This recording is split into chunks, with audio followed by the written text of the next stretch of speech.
قدیم زمانے میں جب سکندری اعظم اپنی فتوحات کے عرج پر تھا، وہ صرف ایک بادشاہ نہیں بلکہ ایک ایسا سپہ سالار بن چکا تھا جس سے پوری دنیا خوف کھاتی تھی۔ اس کی فوج نے یونان سے نکل کر فارس کو شکست دی اور مسلسل آگے بڑھتی گئی، لیکن ایک موقع ایسا آیا جب اس کی زندگی کا سب سے بڑا اور خطرناک فیصلہ اس کے سامنے تھا۔ یہ واقعہ 336 قبل مسیح کا ہے، جب سکندر ہندوستان پہنچا اور اس کا سامنا راجہ پورس سے ہوا۔ پورس کی فوج تعداد میں کم نہیں تھی، مگر اس کے پاس ایک ایسی طاقت تھی جس سے یونانی فوج پہلی بار ڈر گئی۔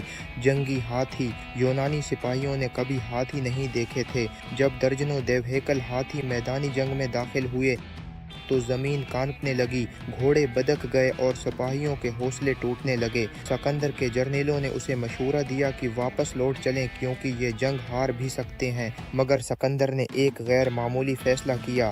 اس نے رات کے اندھیرے میں اپنی فوج کو خاموشی سے دریا جہلم کے کنارے لے جا کر ایک خفیہ جگہ سے دریا پار کرایا۔ بارش ہو رہی تھی، پانی تیز تھا، کئی سپاہی بہہ بھی گئے، لیکن صبح ہونے تک وہ پورس کی فوج کے عقب میں پہنچ چکا تھا۔ پورس کو یقین تھا کہ سکندر سامنے سے حملہ کرے گا، مگر اچانک پیچھے سے یونانی فوج نمودار ہوئی۔ شدید جنگ ہوئی، ہاتھیوں نے یونانی لشکر کو شدید نقصان پہنچایا، مگر سکندر خود گھوڑے پر سوار ہو کر اگلی صف میں لڑتا رہا۔ آخر کار پورس زخمی ہو کر گرفتار ہو گیا۔ جب اسے سکندر کے سامنے لایا گیا تو سکندر نے ایک سوال کیا، بتاؤ تمہارے ساتھ کیسا سلوک کیا جائے؟ پورس نے جواب دیا، جیسے ایک بادشاہ دوسرے بادشاہ کے ساتھ کرتا ہے۔ یہ جواب سن کر سکندر حیران رہ گیا۔ وہ چاہتا تو اسے قتل کر سکتا تھا، مگر اس نے کچھ ایسا کیا جس نے اسے صرف فاتح نہیں بلکہ عظیم حکمران بنا دیا۔ اس نے پورس کو نہ صرف آزاد کر دیا بلکہ اس کی سلطنت بھی واپس دے دی،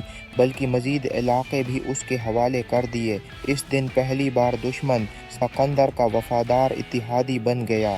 یہی وہ واقعہ تھا جس کے بعد تاریخ نے اسے صرف ایک فاتح نہیں بلکہ سکندری اعظم کہنا شروع کیا۔